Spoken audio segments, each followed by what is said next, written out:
നമസ്കാരം. ഭിക്ഷയാചിച്ച് വീട്ടിലെത്തിയ വയോധികയെ മാനഭംഗപ്പെടുത്താൻ ശ്രമം. വയോധികയെ വീടിനുള്ളിൽ പൂട്ടിയിട്ട് പീഡിപ്പിക്കാൻ ശ്രമിക്കുകയായിരുന്നു. സംഭവത്തിൽ പോലീസുകാരൻ ഉൾപ്പെടെ 2 പേർ പിടിയിലായി. വട്ടിയൂർക്കാവ് സ്റ്റേഷനിലെ പോലീസുകാരനായ ലാലു, സുഹൃത്ത് സജിൻ എന്നിവരാണ് പിടിയിലായത്.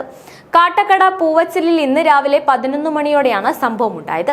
ഭിക്ഷ തേടിയെത്തിയ വയോധികയെ 20 രൂപ നൽകാമെന്ന് പറഞ്ഞാണ് വീടിനുള്ളിലേക്ക് കയറ്റിയത്. പിന്നാലെ മുറി പൂട്ടി കയറി പിടിക്കാൻ ശ്രമിച്ചതോടെ വയോധിക ബഹളം വെച്ചു. ശബ്ദം കേട്ടെത്തിയ നാട്ടുകാരാണ് പ്രതികളിൽ നിന്നും വയോധികയെ രക്ഷപ്പെടുത്തിയത്. പ്രതികൾ മദ്യലഹരിയിലായിരുന്നുവെന്നാണ് വിവരം. തിരുവനന്തപുരം സ്വദേശിനിയാണ് 82-കാരിയായ വയോധിക. വീടുകൾ തോറും ഭിക്ഷയാചിച്ചാണ് ഇവർ കഴിയുന്നത്. ഇവരുടെ മൊഴിയിലാണ് കേസെടുക്കുക. വൈദ്യപരിശോധനയ്ക്ക് ശേഷം ഇവരെ പോലീസ് വീട്ടിലാക്കി. പ്രതികളുടെ അറസ്റ്റ് നടപടികൾ നടന്നു വരികയാണെന്ന് പോലീസ് അറിയിച്ചു. ഓരോ ജീവിതവും ഓരോ കഥകളാണ്, വേറിട്ട കഥകളുടെ ഒരു കൂട്ടായ്മ. വേണമെങ്കിൽ നമുക്കതിനെ ഒരു നോവലെന്ന് പേരിടാം. അതുപോലൊരു നോവലല്ലേ നിങ്ങളുടെ ജീവിതവും? എന്താ, ശരിയല്ലേ?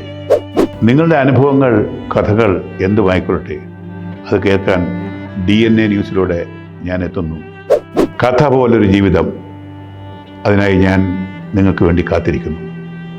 നമുക്ക് ഒന്നിച്ച് കാണാം, കുറേ കാര്യങ്ങൾ സംസാരിക്കാം, വേദനകൾ പങ്കിടാം. നിങ്ങളുടെ വിഷയങ്ങൾ, അനുഭവങ്ങൾ അത് ഞങ്ങളെ അറിയിക്കേണ്ട വിലാസം താഴെ കൊടുക്കുന്നു.